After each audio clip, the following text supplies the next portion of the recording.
Doctor Anjanappa sir, ಸಾಕಷ್ಟು ದುಸ್ಥಿತಿಗಳನ್ನು ನಾವು ನೋಡಿದ್ದೀವಿ, ತಮ್ಮ ಜೊತೆ ನಾವು ಚರ್ಚೆನೂ ಮಾಡಿದ್ದೀವಿ. ಏನಪ್ಪ ಅಂತಂದರೆ ಒಂದು ಕಡೆ 52 ಡಿಗ್ರಿ ಇರುವಂತಹ ಒಂದು ವಿಪರೀತವಾಗಿರುವಂತಹ ಬಿಸಿಲು, ಡಿಹೈಡ್ರೇಷನ್ ಆಗುತ್ತೆ, ಸಣ್ಣ ಸ್ಟ್ರೋಕ್ ಆಗುತ್ತೆ. ಅಂದರೆ ಎಲ್ಲ ಒಂದು ಕಡೆ ಭಕ್ತಿಯ ಪರಾಕಾಷ್ಠೆಯಲ್ಲಿ ಹೋಗ್ತಾ ನಮ್ಮತನವನ್ನು ನಾವು ಮರೆತ್ಕೋತೀವೋ ಅಥವಾ ಹೇಗೆ? ಇಂಥ ಒಂದು ಸಂದರ್ಭಗಳನ್ನು ಬಂದಾಗ ಜನಸಾಮಾನ್ಯರು ಯಾವ ರೀತಿ ಎಚ್ಚರವನ್ನು ವಹಿಸಬೇಕು ಅಂತ ಹೇಳ್ತಾರೆ? ನಾಗೇಶ್, ತಾವು ಬಿಗಿನಿಂಗ್ನಾಗ ಹೇಳ್ದಂಗೆ ನಮ್ಮ ಆಯುಷ್ ಚಾನಲ್ನಿಂದ ಯಾವಾಗಲೂ ಕೂಡ ಆರೋಗ್ಯ ಹೆಂಗಿರ್ಬೇಕು ಅದ್ರ ಬಗ್ಗೆ ಅನ್ಫಾರ್ಚುನೇಟ್ಲಿ ಇವತ್ತು ಡೆತ್ತು ಯಾಕಾಯಿತು ಸಾಕಷ್ಟು ಎಕ್ಸಾಂಪಲ್ ಕೊಟ್ರಿ. ಅದರಿಂದ ತಪ್ಪಿಸ್ಕೊಳ್ಳೋದು ಹೆಂಗೆ ಇದ್ರ ಬಗ್ಗೆ ಮಾತನಾಡ್ತಾ, ಪರ್ಟಿಕ್ಯುಲರ್ ಸನ್ ಸ್ಟ್ರೋಕ್ ನೋಡಿ, 46-47 ಡಿಗ್ರಿಗೆ ಕರ್ನಾಟಕದಲ್ಲಿ ಗುಲ್ಬರ್ಗ, ರಾಯಚೂರು ಅಂತ ಕಡೆ ಹೋಗುತ್ತೆ.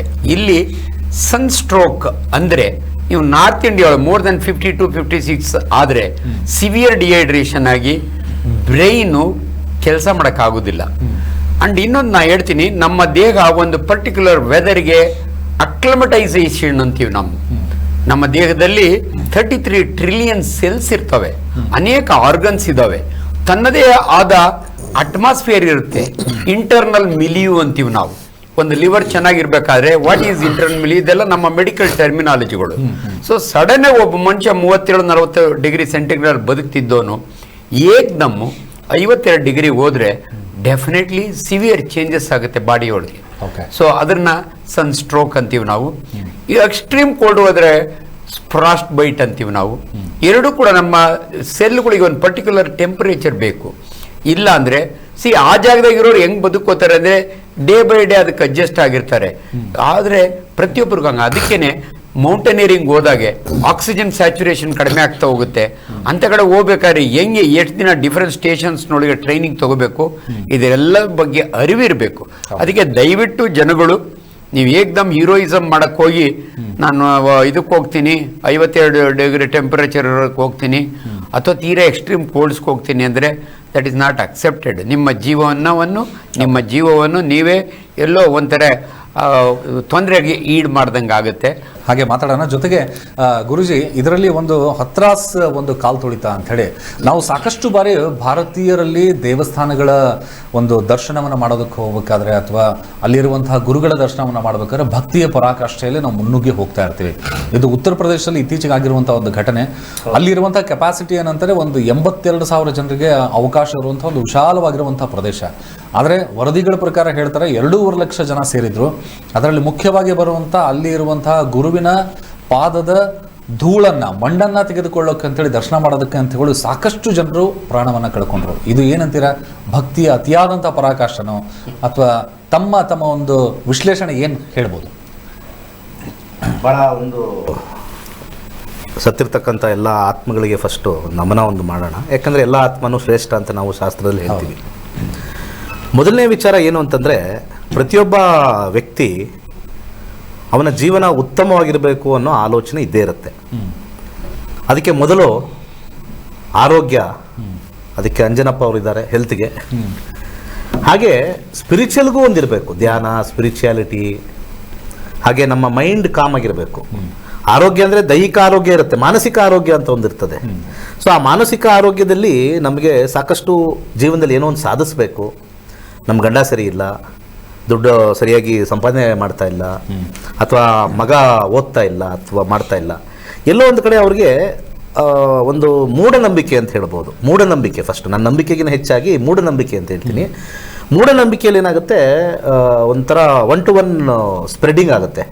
ಇವ್ರ ಹತ್ರ ಹೋದೆ ನಾನು, ನಂಗೆ ಚೆನ್ನಾಗಾಯ್ತು, ನನ್ನ ಮಗ ಸರೋದ, ಅದು ಸ್ಪ್ರೆಡ್ ಆಗಿಬಿಡುತ್ತೆ. ಅದು ಯಾವುದೋ ಒಂದು ದೇವಸ್ಥಾನದಲ್ಲಿ ಏನೋ ಒಂದು ಪವಾಡ ನಡೀತಾ ಇದೆ ಅಂತಂದ್ರೆ ಎಲ್ಲ ನುಗ್ತಾರಲ್ಲಿ, ಅಲ್ಲಿ ಹೋದವ್ರಿಗೆಲ್ಲ ಮದುವೆ ಆಗ್ಬಿಡುತ್ತೆ ಅಂತ ಒಬ್ರು ಹೇಳ್ತಾರೆ.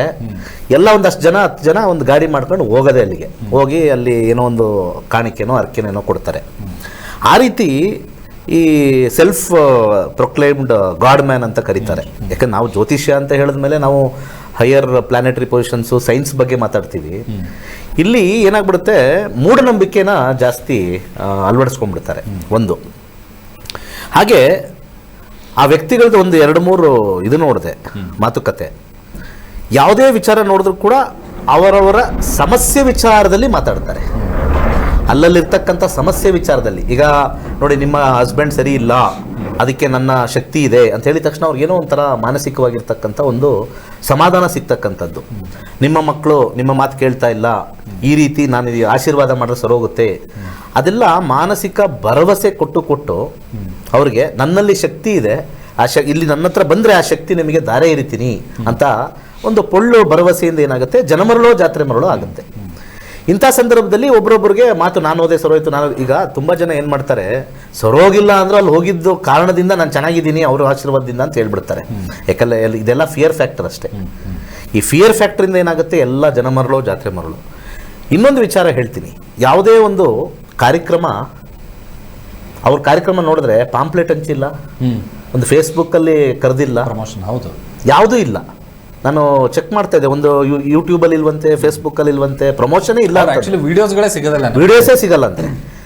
ಇದು ಶಬ್ದದಿಂದ ಬರ್ತಕ್ಕಂಥದ್ದು.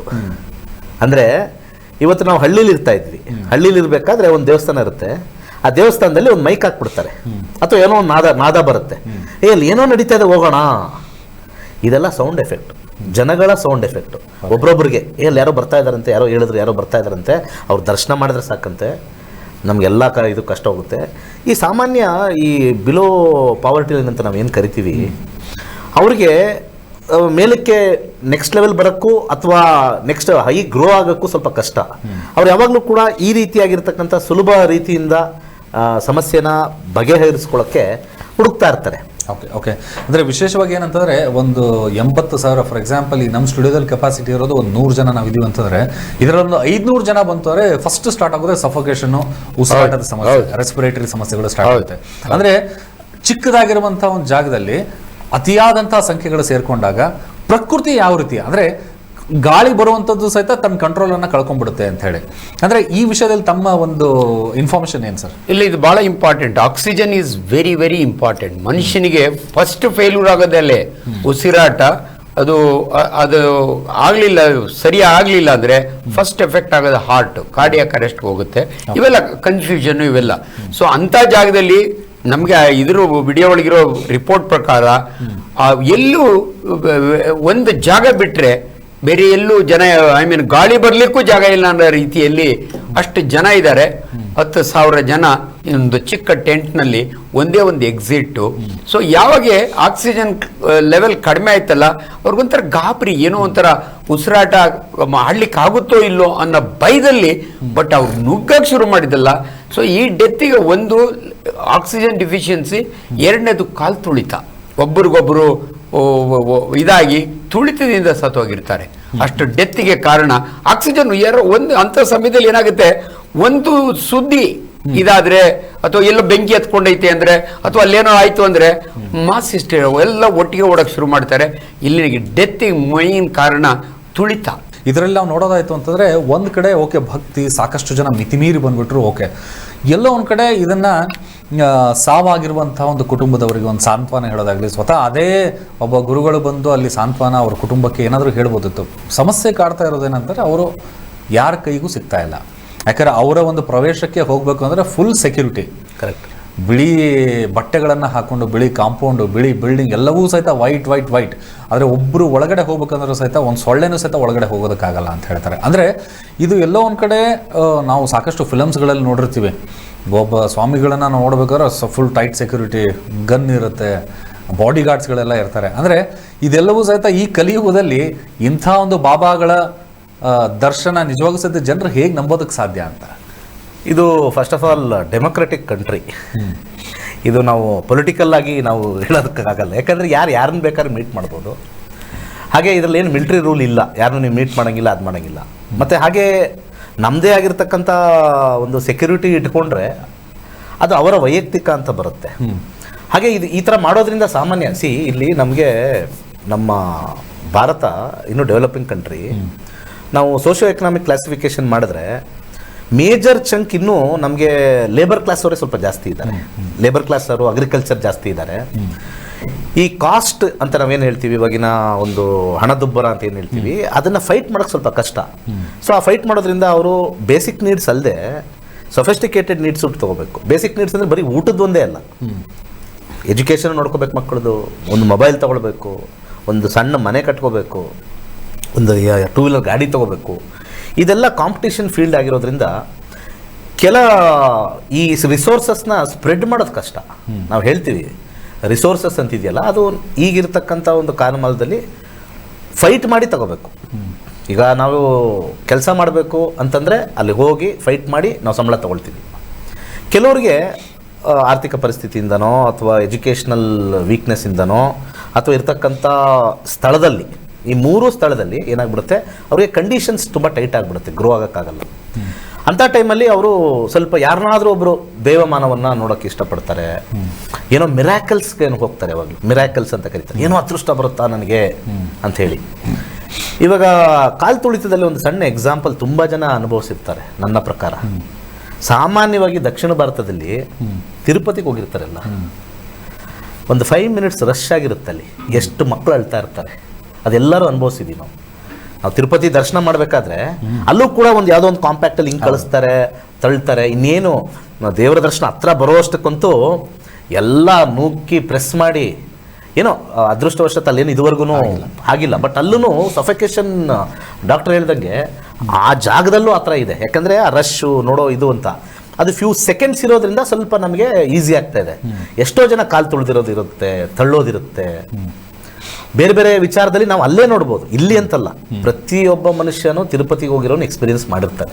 ಓಕೆ, ನೇರ ಪ್ರಸಾರದಲ್ಲಿ ಜಾಯ್ನ್ ಆಗಿದ್ದಾರೆ ಖ್ಯಾತ ಆಯುರ್ವೇದ ತಜ್ಞರು ಆಗಿರುವಂಥ ಡಾಕ್ಟರ್ ಚೇತನ್ ಜಗಳೂರವರು. ಚೇತನ್ ಸರ್, ನಿಮಗೆ ಆತ್ಮೀಯವಾದಂತಹ ಸ್ವಾಗತ, ನಮಸ್ಕಾರ. ಸರ್, ಈಗ ನಾವು ಮಾತಾಡ್ತಾ ಇದೀವಿ ಪ್ರಕೃತಿ ವಿಕೋಪ ಅಂತ ಹೇಳಿ. ಓಕೆ, ತಾವು ಸಹಿತ ಇತ್ತೀಚಿನ ಎಲ್ಲ ನ್ಯೂಸ್ಗಳನ್ನ ಅಪ್ಡೇಟ್ಸ್ಗಳನ್ನ ನೋಡಿದಾಗ ಸ್ವಯಂ ಪ್ರೇರಿತರಾಗಿ ಮನುಷ್ಯರೇ ಕೆಲವೊಂದ್ಸರಿ ಭಕ್ತಿಯ ಪರಾಕಾಷ್ಠೆ ಆಗಿರ್ಬೋದು, ಅಥವಾ ಪರಿಸರವನ್ನ ನೋಡೋದಕ್ಕೆ ಹೋಗಿ, ಪ್ರವಾಸಿ ತಾಣದಲ್ಲಿ ಹೋಗಿ ವಿಪರೀತವಾಗಿ ಎಂಜಾಯ್ನ ಮಾಡೋದಕ್ಕೆ ಹೋಗಿ ಪ್ರಾಣವನ್ನು ಕಳೆದುಕೊಂಡಿರುವಂತಹ ಉದಾಹರಣೆಗಳನ್ನ ನಾವು ನೋಡ್ತಾ ಇದ್ದೀವಿ. ತಾವು ಹೇಳಿ, ಈ ಒಂದು ಇವತ್ತಿನ ಈ ಎಪಿಸೋಡ್ನಲ್ಲಿ ಪ್ರಕೃತಿ ವಿಕೋಪದ ಬಗ್ಗೆ ಮಾತನಾಡುವಾಗ ನಾವು ಮಾತನಾಡ್ತಾ ಇದ್ದೀವಿ 52 ಡಿಗ್ರಿ ಸೆಲ್ಸಿಯಸ್ ಇರುವಂತಹ ತಾಪಮಾನದಲ್ಲಿ ಹೋಗಿ, ಅಂದರೆ ಪ್ರಾಕ್ಟೀಸ್ ಇಲ್ಲದೆ ಇರುವಂತಹ ಒಂದು ಲೈಫು ಅಥವಾ ವ್ಯಕ್ತಿ ಅಲ್ಲಿ ಹೋಗಿದ್ರೆ ಏನು ಎಫೆಕ್ಟ್ ಆಗುತ್ತೆ ಅಂತ ತಮಗನ್ಸುತ್ತೆ? ಸರ್, ಇವಾಗ ನೋಡಿ ಏನಾಗುತ್ತೆ ಅಂತ ಹೇಳಿದ್ರೆ, ಇವಾಗ ಯಾವುದೇ ಒಂದು ಅದೇ ಬೇಕಾದ್ರೆ ನಮ್ಗೆ ತುಂಬಾ ಬೇಕಾಗುತ್ತೆ. ಫಾರ್ ಎಕ್ಸಾಂಪಲ್, ಇವಾಗ ಫಾರಿನ್ ಕಂಟ್ರೀಸ್ ಅಲ್ಲಿ ಏನಂತಂದ್ರೆ ಅಲ್ಲಿ ತುಂಬಾ ಕೋಲ್ಡ್ ಇರ್ಬೋದು ಅಥವಾ ತುಂಬಾ ಹ್ಯೂಮಿಡಿಟಿ ಇರ್ಬೋದು. ಆದ್ರೆ ಅಲ್ಲಿರೋ ಜನಗಳಿಗೆ ಅದು ನಾರ್ಮಲ್ ಆಗುತ್ತೆ. ಬಟ್ ನಾವೇ ಆ ಪ್ರದೇಶಕ್ಕೆ ಹೋದಾಗ ಅಬ್ವಿಯಸ್ಲಿ ಹೊಂದ್ಕೊಳ್ಳೋದಕ್ಕೆ ನಮ್ಗೆ ಕಷ್ಟ ಆಗ್ಬೋದು. ನಾಯಿ ಸಾಕಿಸ್ತೀವಿ ಅಂತ ಅನ್ಕೊಳ್ಳಿ. ಫಾರ್ ಎಕ್ಸಾಂಪಲ್, ಇವಾಗ ಅಂದ್ರೆ ಫಾರಿನ್ ಕಂಟ್ರೀಸ್ ಅಲ್ಲಿ ನಾಯಿಗಳೆಲ್ಲ ಈ ಕಡೆ ಬಂದಿ ಅಂತ ಹೇಳಿದ್ರೆ ಅದು ಕಷ್ಟ ಆಗುತ್ತೆ. ಅಥವಾ ಒಂದು ಕೆಲವೊಂದು ಪ್ಲಾಂಟ್ ಅವು ಕೂಡ ಏನಿದೆಯಲ್ಲ ಅವು ಕೂಡ ತುಂಬಾನೇ ಏನೋ ಅತಿ ಚೆನ್ನಾಗಿ ಬೆಳೀತಾ ಇರ್ತದೆ. ಆ ಪ್ರದೇಶದಲ್ಲಿ ಏನೋ ವೆದರ್ ಆಗಿರ್ಬೋದು ಅಥವಾ ವಾತಾವರಣ ಆಗಿರ್ಬೋದು ಕರೆಕ್ಟ್ ಆಗಿ ಅಡ್ಜಸ್ಟ್ ಆಗಿರ್ತದೆ. ಬಟ್ ಇಲ್ಲೇನಾಗುತ್ತೆ ಅಂದ್ರೆ ಅವೇನಾದ್ರೂ ನಮ್ಮ ಕಡೆ ಇಲ್ಲಿನ ಬೇರೆ ಪ್ರದೇಶಗಳಲ್ಲಿ ನಾವು ಪ್ಲಾಂಟ್ಗಳನ್ನು ಸಾಕಿರ್ತೀವಿ ಅನ್ನೋದು ಕೂಡ ಅಲ್ಲಿ ಬೆಳೆದ್ವಿ ಅನ್ನೋದನ್ನು ಕೂಡ ಅಲ್ಲಿ ಚೆನ್ನಾಗಿ ಬೆಳೆಯೋದು ಅಕಸ್ಮಾತ್ ಬೆಳೆದು ಕೂಡ ಅಲ್ಲಿ ಅದು ಕಮ್ಮಿ ಆಗಿರುತ್ತೆ ಅಂತ ಹೇಳ್ಬೋದು. ಇದೇ ರೀತಿ ಇವಾಗ ಹತ್ಯಾಚಾರದಲ್ಲಿ ಸಿಕ್ಕಾಪಟ್ಟೆ ಏನೋ ಅಲ್ಲಿ ತುಂಬಾ ದುಬೈಯಲ್ಲಿ ಮತ್ತೆ ಅರಬ್ ಕಂಟ್ರಿಯಲ್ಲಿ ತುಂಬಾನೇ ಹೀಟ್ ಜಾಸ್ತಿ ಆಗ್ತದೆ. ಎಕ್ಸ್ಪೆಷಲಿ ಈ ಕಾಲದಲ್ಲಿ ಬೇಸಿಗೆ ಕಾಲ ಅಂತ ಹೇಳ್ಬೋದು. ಈ ಬೇಸಿಗೆ ಕಾಲದಲ್ಲಿ 51.8 ಡಿಗ್ರಿ ಸೆಲ್ಸಿಯಸ್ ಇದೆ ಅಂತ ಏನೋ ಹತ್ಯಾಚಾರ ಹೋದಾಗ 1,301 ಜನ ಏನು ಸತ್ತೋದ್ರಲ್ಲ ಆ ಟೈಮಲ್ಲಿ.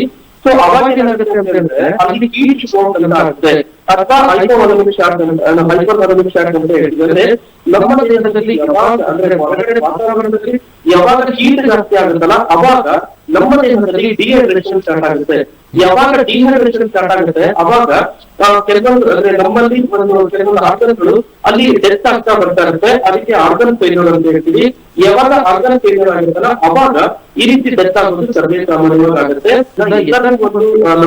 ಹಿಂದೂ ಸಂಪ್ರದಾಯ ಆಗಿರ್ಬೋದು, ಕ್ರಿಶ್ಚಿಯನ್ ಸಂಪ್ರದಾಯ ಆಗಿರ್ಬೋದು ಅಥವಾ ಹಿಂದೂ ಸಂಪ್ರದಾಯ ಆಗಿರ್ಬೋದು, ಎಲ್ಲಾ ಸಂಪ್ರದಾಯಗಳಲ್ಲೂ ಒಂದೊಂದು ಪುಣ್ಯ ಸ್ಥಳ ಅಥವಾ ಪವಿತ್ರ ಸ್ಥಳ ಅಂತ ಇರುತ್ತೆ.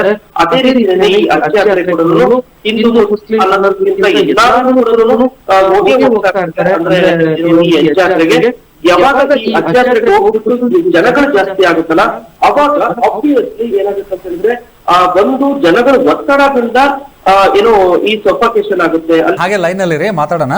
ಹಾಗೆ ಸರ್, ಇದಿಷ್ಟು ಸಹಿತ ಒಂದು ಹಜ್ ಯಾತ್ರೆಯಲ್ಲಿ ಒಂದಾಯಿತು ಅಂದರೆ ವಿಶೇಷವಾಗಿ ನಮ್ಮ ಕನ್ನಡಿಗರು ಸುಮಾರು 24 ಜನ ಒಂದು ಏನಾದರೂ ಟ್ರೆಕ್ಕಿಂಗ್ ಅಂತ ಹೇಳ್ತೀವಿ, ವಿಶೇಷವಾಗಿ ಭಾರತದಲ್ಲೇ ಒಳ್ಳೆ ಒಳ್ಳೆ ಪ್ಲೇಸಸ್ಗಳಿದೆ. ಅವರು ಉತ್ತರಾಖಂಡ್ ಪ್ರಯಾಣ ಮಾಡಿದರು. ಅಲ್ಲಿ ವಿಪರೀತವಾಗಿರುವಂಥ ಚಳಿ, ಒಂದು ಕಡೆ ಅತಿಯಾದಂಥ ಬಿಸಿಲು, ಒಂದು ಕಡೆ ವಿಪರೀತವಾಗಿರುವಂಥ ಚಳಿ, ಹಿಮದ ತಪ್ಪಲಿನಲ್ಲೇ ಅವರು ಜೀವನವನ್ನು ಮಾಡಬೇಕು. ಅಂದರೆ ಆ ಒಂದು ಟೈಮನ್ನು ಒಂದು ಸ್ನೇಹಿತರೊಂದಿಗೆ ಕುಟುಂಬದವರಿಗೆ ಹೋದವರು ವಾಪಸ್ ಬರಲೇ ಇಲ್ಲ. 9 ಜನ ಪ್ರಾಣವನ್ನು ಕಳ್ಕೊಂಡ್ರು, ಮಿಕ್ಕಿದವರು ಮಾತ್ರ ವಾಪಸ್ ಬಂದರು. ಅಂದರೆ ಈ ಸಂದರ್ಭದಲ್ಲಿ ಗೊತ್ತಿರುತ್ತೆ ರಿಸ್ಕ್ ಅನ್ನೋದು ಎಲ್ರಿಗೂ ಇರುತ್ತೆ, ಬಟ್ ಜೀವದ ಜೊತೆ ರಿಸ್ಕ್ ತಗೊಳ್ಳೋದು ಎಷ್ಟು ಮಟ್ಟಿಗೆ ದೊಡ್ಡ ರಿಸ್ಕ್ ಅಂತ ತಾವು ಹೇಳ್ತೀರಿ? ಡೆಫಿನೆಟ್ಲಿ ಇಷ್ಟೊತ್ತು ಹೈ ಟೆಂಪರೇಚರ್ ಬಗ್ಗೆ ಮಾತಾಡ್ತಿದ್ರು ನಮ್ಮ ಡಾಕ್ಟ್ರು. ಇದು ಎಕ್ಸ್ಟ್ರೀಮ್ಲಿ ಕೋಲ್ಡ್, ತುಂಬಾ ಟೆಂಪರೇಚರ್ ಲೋ ಇದ್ದಾಗೆ ಫ್ರಾಸ್ಟ್ ಬೈಟ್ ಅಂತ ಆಗುತ್ತೆ. ಅಂಡ್ ಇನ್ನೊಂದು ಜನಗಳಿಗೆ ಬಹಳ ಜನ ಈ ತರ ರಿಸ್ಕ್ ಅದು ಯಾಕೆ ತಗೊಳ್ತಾರೆ ಅಂತ ಅರ್ಥ ಆಗಲ್ಲ. ನೀರಿನ ಹತ್ರ ಆಟ ಆಡೋದು, ಈ ರೀತಿ ಟ್ರೆಕ್ಕಿಂಗ್ ಹೋಗಿ ಅಲ್ಲಿಂದ ಇದು ಮಾಡೋ ಬೀಳೋದು, ಸೊ ಇವೆಲ್ಲ ಜನಗಳಿಗೆ ತಿಳುವಳಿಕೆ ಹೇಳಬೇಕು. ಜೀವ ಒಂದ್ಸಾರಿ ಹೋಗಿದ್ದು ವಾಪಸ್ ಬರೋದಿಲ್ಲ. ಇವ್ರ ಲಾಸು ಎಂಟೈರ್ ಫ್ಯಾಮಿಲಿಗೆ ಲಾಸು. ಇದನ್ನು ಅರ್ಥಕೊಂಡು ಜನಗಳು ಬಿಹೇವ್ ಮಾಡಬೇಕು. ಹೋಗಿ ಮಸ್ತು ಮಾಡೋಕ್ಕೆ ಹೋಗಿ ಈ ರೀತಿ ಸಾವು ನೋವುಗಳನ್ನ ನೋಡಿದಾಗೆ ಡೆಫಿನೆಟ್ಲಿ ನಮಗೆ ಇವರಿಗೆ ಅರಿವಿಲ್ವಾ, ವಿದ್ಯೆ ಇಲ್ವಾ, ತಿಳುವಳಿಕೆ ಇಲ್ವಾ ಅಂತ. ಡೆಫಿನೆಟ್ಲಿ ಯಾವತ್ತೂ ಅವರು ಅಂಥ ಕೋಲ್ಡ್ ಟೆಂಪ್ರೇಚರ್ನಲ್ಲಿ ಹೋಗಿ ಇರಲ್ಲ. ಅಭ್ಯಾಸ ಅಕ್ಲಮಟೈಸೇಷನ್ ಅಂತೀವಿ ನಾವು. ಈವನ್ ಹಿಮಾಲಯನ್ ಇದಕ್ಕೆ ಹೋದಾಗ, ಮೌಂಟನಿಯರಿಂಗ್ ಹೋದಾಗೆ ಡಿಫ್ರೆಂಟ್ ಸ್ಟೇಜಸ್ನಲ್ಲಿ ಕರ್ಕೊಂಡು ಹೋಗ್ತಾರೆ ಅವ್ರನ್ನ. ನಾನು ಆಕ್ಚುಲಿ ನೇಪಾಳಕ್ಕೆ ಹೋಗಿ ಬಂದಿದ್ದೀನಿ. ಕೈಲಾಶ್ ಇದಕ್ಕೆ ಹೋಗೋವಾಗೆ, ಮಾನಸ ಸರೋವರಕ್ಕೆ ಹೋಗೋವಾಗೆ ನನ್ನ ಮೆಡಿಕಲ್ ಸ್ಟೂಡೆಂಟ್ ತಾಯಿನೇ ಕೈಲಾಸ ಸರೋವರಕ್ಕೆ ಹೋದವರು, ಕೈಲಾಸ ಪರ್ವತ, ಮಾನಸ ಸರೋವರ ವಾಪಸ್ಸೇ ಬರಲಿಲ್ಲ. ಅನ್ಫಾರ್ಚುನೇಟ್ಲಿ ಇಂಥ ರಿಸ್ಕ್ಗಳನ್ನ ಜನ ಯಾಕೆ ತಗೊಳ್ತಾರೆ ಅಂತ ನಮಗೂ ಆಶ್ಚರ್ಯ ಆಗುತ್ತೆ. Life is precious. ದಯವಿಟ್ಟು ಈ ರೀತಿಯ ರಿಸ್ಕ್ ತಗೊಂಡು ಏನೋ ಉಳ್ಕೊಂಬಂದ್ರೆ ಅವ್ರ ಅದೃಷ್ಟ, but definitely it is expected. ಇಂಥ ಅವಘಾತಗಳು ಹಾಗೇ ಆಗ್ತವೆ ಅನ್ನೋದು ಗೊತ್ತಿರುತ್ತೆ. ಇಂಥ ಆಗಿಂದಾಗೆ ನಡೀತಾನೆ ಇರ್ತವೆ. ಅದರಿಂದಲೂ ಕೂಡ ಎಚ್ಚರತೆ ವಹಿಸ್ತಾ ಇದ್ರೆ ಜನಗಳು, ಅದು ಅವರ ಪ್ರಾಬ್ಲಮ್ ಅನಿಸುತ್ತೆ. ಓಕೆ ಗುರುಜಿ, ಇನ್ನು ತಾವು ಪ್ರಿಡಿಕ್ಷನ್ಸ್ಗಳನ್ನು ತುಂಬ ಚೆನ್ನಾಗಿ ಹೇಳ್ತಿರ್ತೀರ. ಆಮೇಲೆ ಹೇಳಿರುವಂಥ ಬಹುತೇಕವಾಗಿ ಮ್ಯಾಚ್ ಆಗ್ತಾನೆ ಇರುತ್ತೆ. ಅಂದರೆ ತಮ್ಮ ಒಂದು ಜ್ಯೋತಿಷ್ಯ ಶಾಸ್ತ್ರದ ಪ್ರಕಾರ ಇತ್ತೀಚಿನ ದಿನಗಳಲ್ಲಿ ನಾವು ಸ್ವಲ್ಪ ಬೆಳವಣಿಗೆಯಲ್ಲಿ ನೋಡ್ತಾ ಇದ್ದರೆ ಪ್ರಕೃತಿ ವಿಕೋಪಗಳು ಹೆಚ್ಚಾಗ್ತಾ ಇದೆ, ಮಾನವನ ಪ್ರಾಣವನ್ನು ಹೋಗುವಂಥ ಸಂದರ್ಭಗಳು ಹೆಚ್ಚಾಗಿ ಕಾಣ್ತಾ ಇದೆ. ತಾವೇನು ಹೇಳ್ತೀರಿ? ಇಂಗ್ಲೀಷಲ್ಲಿ ಒಂದು ಪದ ಇದೆ, ಡಿಸಾಸ್ಟರ್ ಅಂತ ಒಂದು ಪದ ಇದೆ. ಅದನ್ನು ಸ್ವಲ್ಪ ಪ್ರಿಫಿಕ್ಸ್ಗೆ ನ್ಯಾಚುರಲ್ ಅಂತ ಆ್ಯಡ್ ಮಾಡ್ತಾರೆ. Natural disaster. ನೇಚರಿಂದ ನಮಗೆ ಡಿಸಾಸ್ಟರ್ ಆಗ್ತಕ್ಕಂಥದ್ದು ನಾವು ಕಂಟ್ರೋಲ್ ಮಾಡೋಕ್ಕಾಗಲ್ಲ. ಲೈಕ್ ಸುನಾಮಿ ಇರ್ಬೋದು, ಫ್ಲಡ್ಸ್ ಇರ್ಬೋದು, ಮಳೆ ಇರ್ಬೋದು. ಡಿಸಾಸ್ಟರ್ ಅನ್ನೋದನ್ನು 2 ಭಾಗ ಮಾಡಿದ್ರೆ ಆಸ್ಟರ್ ಅನ್ನೋದು ಒಂದು ವರ್ಡ್ ಬರುತ್ತಲ್ಲಿ. ಅಂದರೆ ನಮ್ಮ ಸೆಲೆಸ್ಟಿಯಲ್ ಬಾಡೀಸು, ನಮ್ಮ ಹೆವೆನ್ಲಿ ಬಾಡೀಸ್ ಅಂತ ಏನು ಕರಿತೀವಿ, ಅದು ಮಿಸ್ಪ್ಲೇಸ್ ಆಗಿರ್ತಕ್ಕಂಥದ್ದು ಅಂತ ಡಿಸಾಸ್ಟರ್. ಅವೆರಡು ಕೂಡಿದಾಗ ಡಿಸಾಸ್ಟರ್. ಅಲ್ಲಿ ಆಸ್ಟ್ರಲ್ ಅಂತ ಒಂದು ವರ್ಡ್ ಇದೆ. ಪ್ರಕೃತಿಯ ವಿಕೋಪಗಳು ಕಾಲಮಾನದಿಂದನೂ ನಮ್ಮ ಋಷಿಮುನಿಗಳು ಹೇಳ್ತಾ ಇದ್ದಾರೆ. ಮುಂಡೇನ್ ಅಸ್ಟ್ರಾಲಜಿ ಅಂತ ನಾವು ಕರಿತೀವಿ. ಮಳೆ ಹೇಗಾಗುತ್ತೆ, ಅತಿವೃಷ್ಟಿ, ಅನಾವೃಷ್ಟಿ ಅದೆಲ್ಲ ಹೇಳ್ತಾ ಇರ್ತಾರೆ. ಅದು ಮಾನವನಿಗೆ ಸ್ವಲ್ಪ ಎಚ್ಚರಿಕೆ ಇರತಕ್ಕಂಥದ್ದು. ಇವತ್ತಿನ ಟೆಕ್ನಾಲಜಿ ಎಷ್ಟೇ ಮುಂದುವರೆದಿದ್ರು ಕೂಡ ಹವಾಮಾನ ಇಲಾಖೆಯವರು ಕೂಡ ಪ್ರಿಡಿಕ್ಷನ್ ಮಾಡದೇ ಇರತಕ್ಕಂಥ ಒಂದು ಸಾಧ್ಯತೆಗಳು ಜಾಸ್ತಿ ಆಗಿಬಿಟ್ಟಿದೆ. ಮಳೆ ಜೋರಾಗಿ ಬರುತ್ತೆ ಅನ್ನೋ ಮಳೆ ಬರಲ್ಲ. ಸೊ ಮಳೆ ಕಮ್ಮಿ ಅನ್ನೋ ಜಾಗದಲ್ಲಿ ಜಾಸ್ತಿ ಆಗುತ್ತೆ. ಸೊ ಪ್ರಕೃತಿಯ ವಿಕೋಪಕ್ಕೆ ನಾವು ಮಾನವ ಸ್ವಲ್ಪ ರೆಡಿ ಇರೋಕ್ಕಾಗಲ್ಲ. We are not more than natural ಅಲ್ವಾ? ನೇಚರ್ಗೆ ನಾವು ಅದಕ್ಕಿಂತ ಅಷ್ಟು ದೊಡ್ಡವರಲ್ಲ. Nature is bigger than us. ಜೊತೆಗೆ ಡಾಕ್ಟರ್ ಚೇತನ್ ಜಗಳೂರ್ ಕೇಳಿಸ್ತಾ ಇದೆಯಲ್ಲ? ಓಕೆ ಸರ್, ಈಗ ಆಯುರ್ವೇದ ಅಂತಂದರೆ ನಾವೆಲ್ಲರೂ ಸಹಿತ ಹೇಳೋದು ವಿಶೇಷವಾಗಿ ಮನೆಮದ್ದುಗಳ ಬಗ್ಗೆ ನಾವು ಹೇಳ್ತಾನೆ ಇರ್ತೀವಿ. ಒಂದು ಕಡೆ ಬಿಸಿಲು ಜಾಸ್ತಿ ಆದಾಗ ನಮ್ಮ ದೇಹವನ್ನು ಹೇಗೆ ಕಾಪಾಡ್ಕೋಬೇಕು ಅನ್ನೋದ್ರ ಬಗ್ಗೆ ಒಂದು ಚಿಕ್ಕದಾಗಿರುವಂಥ ರೆಮಿಡಿ ಹೇಳಿ. ಆನಂತರ ಈಗ ಮಳೆಗಾಲ, ಚಳಿಗಾಲ ಎಲ್ಲವೂ ಆರಂಭ ಆಗಿದೆ, ಹೇಗೆ ದೇಹವನ್ನು ಬೆಚ್ಚಗಿಟ್ಕೋಬೇಕು ಅದ್ರ ಬಗ್ಗೆ ಒಂದೆರಡು ಮನೆಮದ್ದುಗಳನ್ನು ಹೇಳಿ. ಖಂಡಿತ ಸರ್. ಇವಾಗ ಏನಂತ ಹೇಳಿದ್ರೆ, ಒಂದು ಆಯಾ ಪ್ರದೇಶದಲ್ಲಿ ಅವಾಗ ಹೇಳ್ತಾ ಇದ್ರೆ, ಆಯಾ ಪ್ರದೇಶದಲ್ಲಿ ಏನೇನು ನಮ್ಮ ಸಂಪ್ರದಾಯದಲ್ಲಿ ಏನೇನ್ ಮಾಡ್ಕೊಂಡ್ ಬಂದಿದಾರೋ ಅದನ್ನೆಲ್ಲ ನಾವು ಕರೆಕ್ಟ್ ಆಗಿ ಫಾಲೋ ಮಾಡ್ಬೇಕು ಅಂತ. ಫಾರ್ ಎಕ್ಸಾಂಪಲ್, ಇವಾಗ ನಾವು ಈ ಬೇಸಿಗೆ ಕಾಲ ಬಂದಿದ್ದು ಅಥವಾ ಬೇಸಿಗೆದಲ್ಲಿ ಈ ತರ ಹೊರಗಡೆ ಏನಾದ್ರು ಹೋಗ್ತಾ ಇದೀವಿ, ಅಥವಾ ಏನಾದ್ರು ಈ ರೀತಿ ಹೈ ಟೆಂಪರೇಚರ್ ಇರ್ತಕ್ಕಂಥ ಪ್ರದೇಶದಲ್ಲಿ ಆಗಿರ್ಬೋದು, ಅಥವಾ ಲೋ ಟೆಂಪರೇಚರ್ ಇರ್ತಕ್ಕಂಥ ಪ್ರದೇಶದಲ್ಲಿ ಆಗಿರ್ಬೋದು, ಆ ಕಡೆ ಹೋದಾಗ ಯೂಶಲಿ ವಾಟರ್ ಬಾಟಲ್ಸ್ ನ, ಅಂದ್ರೆ ವಾಟರ್ ಸಫಿಶಿಯಂಟ್ ಆಗಿರ್ತಕ್ಕಂಥ ವಾಟರ್ ನ ನಾವು ಕ್ಯಾರಿ ಮಾಡ್ಬೇಕು. ಅದರಲ್ಲೂ ಎಸ್ಪೆಷಲಿ ಆಲ್ಕಲೈನ್ ವಾಟರ್ ಅಂತ ಹೇಳ್ತೀವಿ. ನಾವು ಮನೇಲೆ ಸಿಂಪಲ್ ಆಗಿ ಮಾಡ್ಕೋಬಹುದು ಆಲ್ಕಲೈನ್ ವಾಟರ್ ನ. ಅದಕ್ಕೆ ಆಕ್ಚುಲಿ ನಾವು ಒಂದು 2 ಲಕ್ಷ 3 ಲಕ್ಷವರೆಗೂ ಅದೊಂದು ಆಲ್ಕಲೈನ್ ವಾಟರ್ ಪ್ರಿಪರೇಷನ್ ಮಾಡೋಕೆ ಪ್ಯೂರಿಫೈಯರ್ ಇದೆ. ಬಟ್ ಅದೇನು ಬೇಕಾಗಿಲ್ಲ, ಸಿಂಪಲ್ ಆಗಿರ್ತಕ್ಕಂಥ ಒಂದು ಮನೆ ಮದ್ದು ಹೇಳ್ತೀವಿ ನೋಡಿ. 1 ಲೀಟರ್ ನೀರಿಗೆ ಅಥವಾ 1 ಲೀಟರ್ ನೀರಿಗೆ ಒಂದು ಕಾಲ್ ಚಮಚ ಅಂದ್ರೆ ಕಾಲ್ ಹೋಳಷ್ಟು ನಿಂಬೆಹಣ್ಣು ಹಾಕ್ಬಿಟ್ಟು ಸ್ವಲ್ಪ ಉಪ್ಪು ಹಾಕಿ ಅದು ಆ ನೀರ್ನ ಕುಡಿಯೋದ್ರಿಂದ ಅದಕ್ಕೆ ನಾವು ಆಲ್ಕಲೈನ್ ವಾಟರ್ ಅಂತ ಹೇಳ್ತೀವಿ. ಆ ಆಲ್ಕಲೈಟಿ ನಮ್ಮ ದೇಹಕ್ಕೆ ಹೋಯ್ತು ಅಂತ ಹೇಳಿದಾಗ ಆಬ್ವಿಯಸ್ಲಿ ಬೇಗನೆ ನಮ್ಮ ಬಾಡಿಗಳಿಗೆ ಇರ್ತಕ್ಕಂಥ ಎಲೆಕ್ಟ್ರೋಲೈಟ್ ಅಂತ ಹೇಳ್ತೀವಿ. ಆ ಎಲೆಕ್ಟ್ರೋಲೈಟ್ ಇಂಬ್ಯಾಲೆನ್ಸ್ ಆಗೋದನ್ನ ನಾವು ತಡೆಗಟ್ಟಬಹುದು. ಇವಾಗ ಫಾರ್ ಎಕ್ಸಾಂಪಲ್ ಇವಾಗ ನಮ್ಮ ದೇಹದಲ್ಲಿ ಇರ್ತಕ್ಕಂಥ ಸ್ವೆಟ್ ಮುಖಾಂತರ ಈ ಬೆವರಿನ ಮುಖಾಂತರ ಎಷ್ಟೊಂದು ಡಿಹೈಡ್ರೇಷನ್ ಆಗ್ತಾರೆ ಅಂದ್ರೆ ಹೊರಗಡೆ ನೀರು ಹೋಗೋದ್ರಿಂದ ನಮ್ಮ ಬಾಡಿಗೆ ನೀರ್ ಕಮ್ಮಿ ಆಗುತ್ತೆ, ಅಂದ್ರೆ ವಾಟರ್ ಲಾಸ್ ಆಗುತ್ತೆ. ಈ ರೆಮಿಡಿ ಮಾಡ್ಕೊಳ್ಳೋದ್ರಿಂದ ಫಾರ್ ಎಕ್ಸಾಂಪಲ್ ಯಾವ್ದಾದ್ರು ಒಂದು ಊರಿಗೆ ಹೋಗ್ತೀವಿ, ಏನಾದ್ರು ಒಂದು ಟ್ರೆಕ್ಕಿಂಗ್ ಹೋಗ್ತೀವಿ, ಎಲ್ಲೇ ಒಂದು ಪ್ರದೇಶದಲ್ಲಿ ನಾವೇನಾದ್ರು ಜರ್ನಿ ಮಾಡ್ತಾ ಇದೀವಿ ಅಂತಂದಾಗ ಈ ಸಿಂಪಲ್ ಆಗಿರ್ತಕ್ಕಂಥ ಮನೆ ಮದ್ದು ಮಾಡಿ ಖಂಡಿತವಾಗ್ಲೂ ಅನುಕೂಲ ಆಗುತ್ತೆ ಅಂತ ಹೇಳ್ಬೋದು. ಮಾತಾಡ್ತೀನಿ ಹಾಗೆ ಲೈನ್ ಅಲ್ಲೇ ಇರಿ. ಜೊತೆಗೆ ಡಾಕ್ಟರ್ ಅಂಜನಪ್ಪ ಸರ್, ಈಗ ಇದರಲ್ಲಿ ಸಾಕಷ್ಟು ಜನ ಟ್ರಾವೆಲಿಂಗ್ ಎಲ್ಲ ಹೋಗಿರ್ತಾರೆ, ಆಮೇಲೆ ಹೋಟೆಲ್ ಆಹಾರ ಪದಾರ್ಥಗಳು, ಜೊತೆಗೆ ಒಂದ್ ಕಡೆ ವೆದರ್ ಸೆಟ್ ಆಗಲ್ಲ, ಇನ್ನೊಂದ್ ಕಡೆ ಫುಡ್ ಕೂಡ ಸೆಟ್ ಆಗಲ್ಲ, ಬರ್ತಾರೆ ಫುಡ್ ಪಾಯ್ಸನಿಂಗ್ ಆಗುತ್ತೆ ಅಂತ ಹೇಳ್ತಾರೆ, ಗ್ಯಾಸ್ಟ್ರಿಕ್ ಆಗುತ್ತೆ ಅಂತ ಹೇಳ್ತಾರೆ. ಸೊ ಅದ್ರ ಬಗ್ಗೆ ತಾವೇನ್ ಹೇಳ್ತೀರಿ? ಇಲ್ಲ, ಇದು ಬಹಳ ಇಂಪಾರ್ಟೆಂಟ್ ಸರ್. ಟ್ರಾವೆಲರ್ಸ್ ಡಯೇರಿಯಾ ಅಂತಾನೆ ಕಂಡೀಷನ್ ಇದೆ. ಅದರೊಳಗಾಗಿ ಅಮೀಬಿಕ್ ಇನ್ಫೆಕ್ಷನ್ ನಮ್ಮ ದೇಶದಲ್ಲಿ ಎಷ್ಟು ಕಾಮನ್ ಅಂದ್ರೆ ಪರ್ಟಿಕ್ಯುಲರ್ಲಿ ಆರಿಸಿರೋ ಫುಡ್ ತಿನ್ನೋದು, ಬಿಸಿ ಬಿಸಿ ತಿಂದಾಗ ಇವೇನು ಆಗಲ್ಲ. ಅಂಡ್ ಸರ್ವರ್ಸ್ ಇದಾರಲ್ಲ ಸರ್, ಅಂಡ್ ಪ್ರಿಪೇರ್ ಮಾಡ್ತಾರಲ್ಲ, ದೇ ಆರ್ ದ ಕ್ಯಾರಿಯರ್ಸ್. ಅವ್ರಿಗೆ ಏನು ಆಗಿರಲ್ಲ, ಬಟ್ ಅನ್ಫಾರ್ಚುನೇಟ್ಲಿ ಕೈ ತೊಳ್ಕೊಂಡ್ರು ಅವ್ರು ಉಗುರುಗಳು ಕಟ್ ಮಾಡಿರಲ್ಲ. ಈ ಪರ್ಟಿಕ್ಯುಲರ್ ಈ ಎಗ್ಸ್ ಎಲ್ಲ ಅಲ್ಲಿರುತ್ತೆ. So contamination of food very common.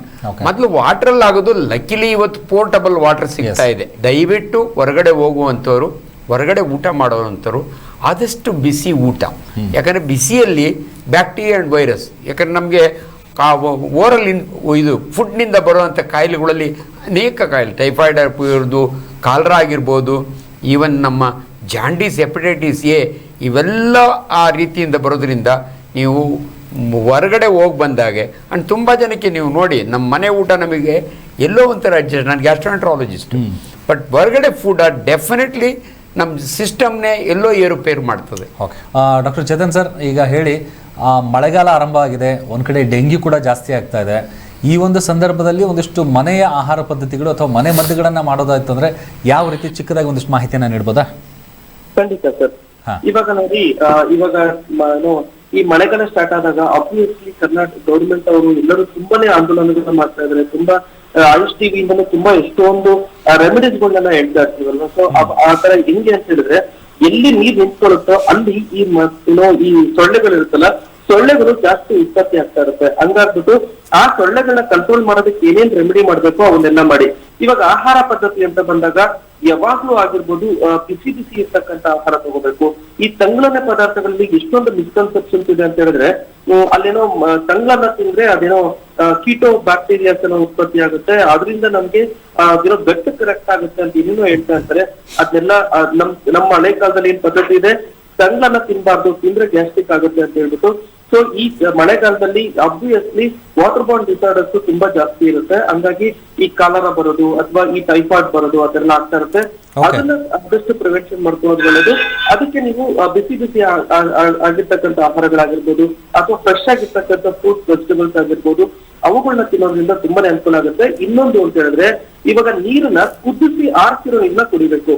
ಅದ್ ಹೆಂಗೆ ಕುದಿಸ್ಬೇಕು ಅಂತ ಹೇಳಿದ್ರೆ, ಒಂದು ಯೂಶಲಿ ಆಯುರ್ವೇದದಲ್ಲಿ ಹೇಳ್ತಾರೆ, ಮಧುದಕ್ಕ ಮಾಡುವಾಗ ಹೆಂಗೆ ಅಂತ ಹೇಳಿದ್ರೆ, 1 ಲೀಟರ್ ನೀರದ್ದು ಅರ್ಧ ಲೀಟರ್ ನೀರವರೆಗೂ ಬರೋವರೆಗೂ ಚೆನ್ನಾಗಿ ಕುದಿಸ್ಬೇಕು. ಅಂದ್ರೆ 100 ಡಿಗ್ರಿ ಸೆಲ್ಸಿಯಸ್ ಅಲ್ಲಿ ಕುದಿಸ್ಬೇಕು. ಆ ತರ ಕುದಿಸಿ ಆರ್ಸಿರೋ ನೀರ್ನ ಕುಡಿಯೋದ್ರಿಂದ ತುಂಬಾನೇ ಚೆನ್ನಾಗಿರ್ತಕ್ಕಂಥ ರೆಮಿಡೀಸ್ಗಳು ಇದಾವೆ. ಇನ್ನೊಂದು ಅಂತ ಹೇಳಿದ್ರೆ, ಸ್ವಲ್ಪ ಯಾವಾಗಾದ್ರೂ ಆಗಿರ್ಲಿ ಒಂದು ಅಮೃತ ಬಳ್ಳಿದಲ್ಲಿ ಆಂಟಿ ಮೈಕ್ರೋಬಲ್ ಪ್ರಾಪರ್ಟಿ ಇರೋದ್ರಿಂದ ಈ ಅಮೃತ ಬಳ್ಳಿ ಇರ್ತಕ್ಕಂಥ ಎಲೆ ಆಗಿರ್ಬೋದು ಅಥವಾ ಒಂದು ಕಾಂಡ ಆಗಿರ್ಬೋದು, ನೀವು ಕುದಿಸೋ ನೀರಿಗೆ ಒಂದು ಕಾಂಡ ಅಥವಾ ಒಂದು ಎಲೆನ ಹಾಕಿ ಕುದಿಸೋದ್ರಿಂದ ನಿಮಗೆ ಖಂಡಿತವಾಗ್ಲೂ ಅಲ್ಲಿ ವಾಟರ್ ಬಾರ್ನ್ ಡಿಸಾರ್ಡರ್ಸ್ ಬರ್ಲಿಂದ ನೋಡ್ಕೊಳುತ್ತೆ. ಜೊತೆಗೆ ಇಮ್ಯುನಿಟಿ ಪವರ್ ಕೂಡ ಜಾಸ್ತಿ ಮಾಡುತ್ತೆ. Yes thank you doctor Chetan sir, ನಮ್ಮ ಜೊತೆ ಮಾತನಾಡಿದರೆ ಸಾಕಷ್ಟು ಮಾಹಿತಿಯನ್ನು ನೀಡೋದಕ್ಕೆ ನಮಗೆ ಆಯುಷ್ ಟಿವಿ ಪರವಾಗಿ ಧನ್ಯವಾದಗಳು. Thank you so much. Doctor Dinesh Guruji, ಈಗ ಜ್ಯೋತಿಷ್ ಶಾಸ್ತ್ರದಲ್ಲಿ ನಾನು ಆಹಾರದ ಬಗ್ಗೆ ಕೇಳಲ್ಲ, ಬಟ್ ಸಹಜವಾಗಿರುವಂಥ ಆಹಾರ ಪ್ರಕ್ರಿಯೆ ಅಥವಾ ತಾವು ಫಾಲೋ ಮಾಡುವಂಥದ್ದು ಅಥವಾ ತಮ್ಮ ಸ್ಟೂಡೆಂಟ್ಸ್ಗಳಿಗೆ ತಾವು ಯಾವ ರೀತಿ ಆಹಾರವನ್ನು ತೆಗೆದುಕೋಬೇಕು ಅನ್ನೋದ್ರ ಬಗ್ಗೆ ಏನಾದರೂ ಮಾರ್ಗದರ್ಶನ ನೀಡ್ತೀರಾ ಅಥವಾ ಹೇಗೆ? ಮೊದಲು ಒಂದು ವಿಚಾರ ಹೇಳಬೇಕು. ಆವಾಗಲೇ ಆಚೆ ಫುಡ್ ಬಗ್ಗೆ ಮಾತಾಡಿದ್ವಿ. ಸಾಮಾನ್ಯವಾಗಿ ಜನ ಆಚೆ ಹೋದಾಗ ಸಪ್ಪೆ ಊಟ ಯಾರು ಕೇಳ್ತಾರೆ? ಎಷ್ಟು ಜನ ಹೋಟ್ಲಲ್ಲಿ ಗಲಾಟೆಗಳಾಗಿದೆ ರುಚಿ ಇಲ್ಲ ಅಂತ. ಜನ ಹೋಗ್ತಾ ಇರೋದು ಆಚೆ ಕಡೆ ಹೊಟ್ಟೆ ತುಂಬಿಸ್ಕೊಳಕ್ಕಲ್ಲ, ನಾಲ್ಗೆ ರುಚಿ ತುಂಬಿಸ್ಕೊಳ್ಳೋಕ್ಕೆ. ಫಸ್ಟ್ ಅದನ್ನು ಥಿಂಕ್ ಮಾಡಬೇಕು. ಯಾಕೆ ಅಲ್ಲಿ ಫುಡ್ ಕಲರ್ ಯೂಸ್ ಮಾಡ್ತಾರೆ, ಮತ್ತು ಅದರಲ್ಲಿ ಏನೇನೋ ಹೇಳ್ತಾರಲ್ಲ, ಕಲರಿಂಗು ಅದು ಇದೆಲ್ಲ ಕೆಮಿಕಲ್ ಯೂಸ್ ಮಾಡ್ತಾರೆ. ಪ್ಲೀಸಿಂಗ್ ದಿ ಟೇಸ್ಟ್ ಬಡ್ಸ್ ಅಂತ ನಾವು ಕರಿತೀವಿ. ಸೊ ಆಚೆ ಫುಡ್ ತಿನ್ನಬಾರ್ದು ಅಂತ ಡಾಕ್ಟರ್ಗಳು ಹೇಳ್ತಾರೆ, ಅದು ಮಾಡಬಾರ್ದು. ಬಟ್ ಆಚೆ ಹೋಗೋದೇ ನಾವು ಟೇಸ್ಟ್ಗೋಸ್ಕರ. ಒಂದು ಹೋಟ್ಲಿಗೆ ಹೋಗಿದ್ದೀವಿ ಅಂದರೆ ಮಸಾಲೆ ದೋಸೆ ಸೂಪರ್ ಆಗಿದೆ, ಗೋಬಿ ಮಂಚೂರಿ ಸೂಪರ್ ಆಗಿದೆ, ಸಪ್ಪೆ ಊಟಕ್ಕೆ ಯಾಕೆ ನಾವು ಹೋಟ್ಲಿಗೆ ಹೋಗ್ಬೇಕು? ಇದು ಜನಗಳ ಮೈಂಡಲ್ಲಿರೋದು. ಯಾವಾಗಲೂ ಆಹಾರ ಪದ್ಧತಿಯಲ್ಲಿ ನಾವು ಆಚೆ ಹೋದರೂ ಕೂಡ ಅದು ಹೈಜಿನಿಕ್ ಆಗಿರಬೇಕು ಮತ್ತು ಪೌಷ್ಟಿಕ ಆಹಾರದಲ್ಲಿ ಇರಬೇಕು ಅಂತಂದಾಗ ಹೋಟ್ಲಲ್ಲಿ ತಿಂದರೂ ಕೂಡ ನಮಗೆ ಚೆನ್ನಾಗಿರಬೇಕು. ರುಚಿ ಹುಡ್ಕೊಂಡವನಿಗೆ ಎಲ್ಲಿ ನಾವು ಆರೋಗ್ಯದ ವಿಚಾರ ಮಾತಾಡೋಕ್ಕಾಗತ್ತೆ? Point number 1. ನನಗೆ ಒಂದು ಬೇಜಾರು ಸಂಗತಿ ಏನು ಅಂದರೆ, ಇವತ್ತು ಡಾಕ್ಟರ್ ಚೇತನ್ ಅವರಿದ್ದರು, ಹಾಗೆ ಅಂಜನಪ್ಪ ಡಾಕ್ಟ್ರು, ಇವರೆಲ್ಲ ಭಾಳ ಎಕ್ಸ್ಪೀರಿಯನ್ಸ್ ಇರೋರು. ಇವತ್ತು ಯೂಟ್ಯೂಬ್ ಡಾಕ್ಟರ್ ಅಂತಲೇ ಅಂದ್ಬಿಟ್ಟಿದ್ದಾರೆ. ಎಲ್ಲರಿಗೂ ಎಲ್ಲ ಇನ್ಫಾರ್ಮೇಷನು ಹೇಳ್ತಾರೆ. ಸುಮ್ಮನೆ ಯಾರೋ ಮನೇಲಿ ಕೂತಿರ್ತಾರೆ ಹೆಂಗಸರು, ಅವರು ನಾನು ಡಾಕ್ಟ್ರು ತಗೊಳ್ಳಿ, ನಾನೊಂದು ಟಿಪ್ಸ್ ಕೊಡ್ತೀನಿ, ಹಂಗಿರ್ಬೇಕು ಹಿಂಗಿರ್ಬೇಕು. ಅವ್ರು ಯಾರೋ ಹೇಳಿದ್ರಲ್ಲ, ಏನೋ ಗಟ್ಟು ಬಗ್ಗೆ ಅದು ಮಾಡಿದ್ರೆ ಕೀಟೋ ಬ್ಯಾಕ್ಟೀರಿಯಾ ಅಂತ, ಅದು ಯಾರೋ ಏನೋ ಹೇಳ್ಬಿಟ್ಟಿರ್ತಾರೆ. ಸೊ ಸರಿಯಾಗಿರ್ತಕ್ಕಂಥ ಎಕ್ಸ್ಪೀರಿಯನ್ಸ್ ತಗೊಂಡು ಅದೆಲ್ಲ ಮಾಡಲ್ಲ. ಇವತ್ತಿನ ಪ್ರಪಂಚ ಏನಾಗಿದೆ ಅಂದರೆ ಯಾರು ಏನು ಹೇಳಿದ್ರು ಕೇಳ್ತಾರೆ, ಎಲ್ಲನೇ ಎಕ್ಸ್ಪೆರಿಮೆಂಟ್ ಮಾಡ್ತಾರೆ. ಸೊ ಅದೊಂಥರ ಕಿಚಡಿ ಆಗಿಬಿಟ್ಟಿದೆ ಇವತ್ತು ನಮ್ಮ ಇದು. ಸೊ ಕರೆಕ್ಟಾಗಿರ್ತಕ್ಕಂಥ ಪ್ರೋಟೋಕಾಲ್ ಇಲ್ಲ. ಎರಡನೇದು, ಇವತ್ತೆಲ್ಲ ನಡೆದಿರ್ತಕ್ಕಂಥದ್ದು ನಂಬಿಕೆ ಇರಬೇಕು, ಆದರೆ ಮೂಢನಂಬಿಕೆ ಇರಬಾರ್ದು. ಫಾಲೋ ಮಾಡಬೇಕು, ಆದರೆ ಅತಿಯಾಗಿರ್ತಕ್ಕಂಥ ಫಾಲೋಯಿಂಗ್ ಮಾಡ್ತಕ್ಕಂಥದ್ದು ಅವ್ರಿಗೆ ಹಾನಿಯಾಗುತ್ತೆ. ಸಾಮಾನ್ಯವಾಗೆಲ್ಲ ಹೇಳ್ತಾರಲ್ಲ, ಯಾವುದೇ ಹೆಚ್ಚಾದರೂ ವಿಷ ಆಗುತ್ತೆ ಅಂತ, ಅಮೃತ ಕೂಡ ವಿಷ ಆಗುತ್ತೆ ಅಂತ. ಸೊ ಆ ರೀತಿ ಆರೋಗ್ಯ ಕ್ರಮದಲ್ಲಿರ್ಬೋದು, ಆಹಾರ ಕ್ರಮದಲ್ಲಿರ್ಬೋದು, ಎಲ್ಲರೂ ಒಬ್ಬರನ್ನ ನಂಬೋ ಒಂದು ವಿಚಾರದಲ್ಲಿರ್ಬೋದು, ಮತ್ತು ಒಂದು ಹುಚ್ಚು ಸಾಹಸ ಇರ್ಬೋದು, ಎಲ್ಲನೂ ಇದರಲ್ಲೇ ಬೀಳುತ್ತೆ, ಆ ಮೈಂಡಲ್ಲೇ ಬೀಳುತ್ತೆ. ಅಸ್ಟ್ರಾಲಜಿ ಅಂತಂಥದ್ದು ಏನು ಹೇಳುತ್ತೆ ಅಂತಂದರೆ ಮೈಂಡ್ ಗೇಮ್. ಅದನ್ನು ಕೂಡ ಮೈಂಡಲ್ಲಿರ್ತಕ್ಕಂಥ ಒಂದು ವಿಚಾರ. ಆ ಮೈಂಡ್ ಕಂಟ್ರೋಲ್ಗೆ ಅಸ್ಟ್ರಾಲಜಿ, ಧ್ಯಾನ, ಸ್ಪಿರಿಚುಯಾಲಿಟಿ, ಸಮಾಧಾನ. ನಮ್ಮ ಶಾಸ್ತ್ರ ಎಲ್ಲ ಅದೇ ಹೇಳುತ್ತೆ, ಧ್ಯಾನ ಮಾಡಿ, ಸಮಾಧಾನವಾಗಿರಿ, ಸಾತ್ವಿಕ ಆಹಾರ ತಿನ್ನಿ. ಸೊ ಎಲ್ಲ ತಿಳಿದು ನಾವು ಬಾಳಬೇಕೇ ಹೊರತು ಅರಿದೆಲೆ ಅಥವಾ ನಂಬಿಕೆ ಇಟ್ಟುಕೊಂಡು ಬಾಳಬೇಕು. ಅಪನಂಬಿಕೆ ಮತ್ತು ಮೂಢನಂಬಿಕೆ ಎರಡೂ ಡೇಂಜರಸ್. ಇಷ್ಟು ಮಾತ್ರ. ತಮ್ಮ ಇಂಥ ಒಂದು ಪ್ರಕೃತಿ ವಿಕೋಪ, ಸ್ವಯಂ ಪ್ರೇರಿತರಾಗಿ ಹೋಗಿ ನಾವೇ ಪ್ರಕೃತಿ ಜೊತೆ ಆಟ ಆಡೋದಕ್ಕೆ ಹೋಗ್ತೀವಿ, ಅತಿಯಾದಂಥ ಮನೋರಂಜನೆಗೆ ಹೋಗ್ಬಿಡ್ತೀವಿ. ಅದು ಎಲ್ಲೋ ಒಂದು ಕಡೆ ನಮ್ಮ ಪ್ರಾಣವನ್ನು ತೆಗೆದುಕೊಳ್ಳುವಂಥ ದುಸ್ಥಿತಿಗಳ ನಿರ್ಮಾಣವಾಗಿದೆ. ಸಾಕಷ್ಟು ಉದಾಹರಣೆಗಳನ್ನು ನಾವು ನೋಡ್ತಾ ಇದ್ದೀವಿ. ತಮ್ಮ ಮೂಲಕ ಒಂದು ಮೆಸೇಜನ್ನು ಕೊಡೋದಾದ್ರೆ ಏನು ಸರ್? ದೇಹವೇ ದೇವರು. ನೀವು ಏನು ಪೂಜೆ ಮಾಡಿದ್ರು ಪರವಾಗಿಲ್ಲ, ನಮ್ಮ ದೇಹವನ್ನು ಚೆನ್ನಾಗಿ ನೋಡಿಕೊಂಡ್ರೆ ಅದೇ ಭಾಳ ಇಂಪಾರ್ಟೆಂಟು. ಒಂದು ಜೀವ ಹೋದ್ಮೇಲೆ ಅದು ವಾಪಸ್ ಬರಲ್ಲ, ಎಲ್ರಿಗೂ ಗೊತ್ತೇ ಇದೆ. ಸೊ ಇಂಥ ಹುಚ್ಚು ಸಾಹಸಗಳಿಗೆ ದಯವಿಟ್ಟು ಕೈ ಹಾಕಬೇಡಿ.